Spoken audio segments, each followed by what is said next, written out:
എനിക്ക് ഫ്രണ്ട്സ് ഇല്ല, best friends ഇല്ല, ഒരു സുഹൃത്തുക്കളും ഇല്ല. പക്ഷെ എനിക്ക് അന്നും ഇന്നും നിലനിൽക്കുന്ന ഒരു സുഹൃത്തുണ്ട്. അതായത് എനിക്ക് ഏത് വിഷമം വന്നാലും, എനിക്ക് ഭക്ഷണമില്ലാതെ വന്നാൽ ഭക്ഷണം നൽകാനും, എനിക്ക് വസ്ത്രം നൽകിയതും, നിങ്ങളോട് സംസാരിക്കുന്ന ഈ കാരണവും എനിക്ക് ആ ഒരു ഫ്രണ്ട് കൊണ്ടാണ്. അതായത് എന്റെ ജീവിതത്തിൽ എന്റെ എല്ലാ കാര്യവും ഞാൻ ആ ഫ്രണ്ടിലോടാണ് പറയുന്നത്.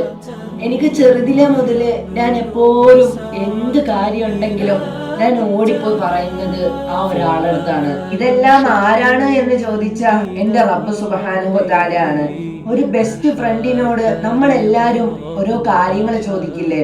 എടാ, എനിക്ക് ഭയങ്കര വിഷമം, എനിക്ക് ഓരോ കാര്യത്തിലും ബുദ്ധിമുട്ടുകളുണ്ട്, എന്താ ചെയ്യുമെന്ന് പറയുമ്പം ആ ഫ്രണ്ട് നിന്നോട് പറയുന്നത് എന്താ?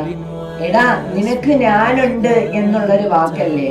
എന്നാ ഇത് നിങ്ങൾ അള്ളാഹുവായിട്ട് ഒന്ന് ജസ്റ്റ് കണക്ട് ചെയ്തേ, ആ റബ്ബിന്റെ അടുത്ത് ഒന്ന് പറയണം, അള്ളാഹു എനിക്ക് ഒരുപാട് വിഷമമുണ്ട്, എനിക്ക് ഒരുപാട് ബുദ്ധിമുട്ടുകളുണ്ട്, ജീവിതം അങ്ങോട്ട് മുന്നോട്ട് പോകുന്നില്ല, കുറെ കാര്യങ്ങൾ കിട്ടാനുണ്ട്, ഒന്നും കിട്ടുന്നില്ല എന്നൊക്കെ ആ പടച്ചവനോട് പറയുമ്പം നമ്മുടെ അള്ളാഹുയുടെ ഭാഗത്ത് നിന്ന് ഒരു മറുപടി കിട്ടുന്നതായിട്ട് നമുക്ക് തോന്നിക്കും. എന്താണെന്നറിയോ?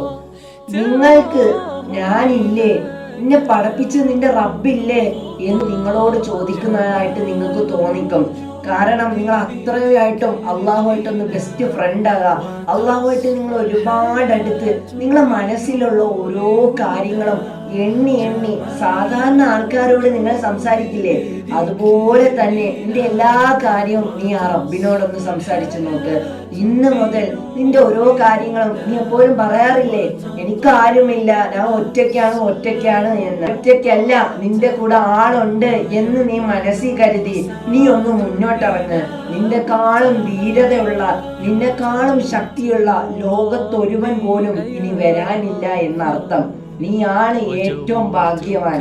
അള്ളാഹു സുബ്ഹാനഹു വ തആല അള്ളാഹുവിന്റെ മനസ്സിലേക്ക് അർപ്പിച്ച് എല്ലാ കാര്യങ്ങളും ആ പടച്ചവനോട് പറഞ്ഞ് മനസ്സിൽ ഒരു നല്ല സമാധാനം കണ്ടെത്തുന്ന മുഅ്മിനീങ്ങളിൽ അള്ളാഹു നമ്മളെ എല്ലാരെയും ഉൾപ്പെടുത്തി അനുഗ്രഹിക്കുമാറാകട്ടെ.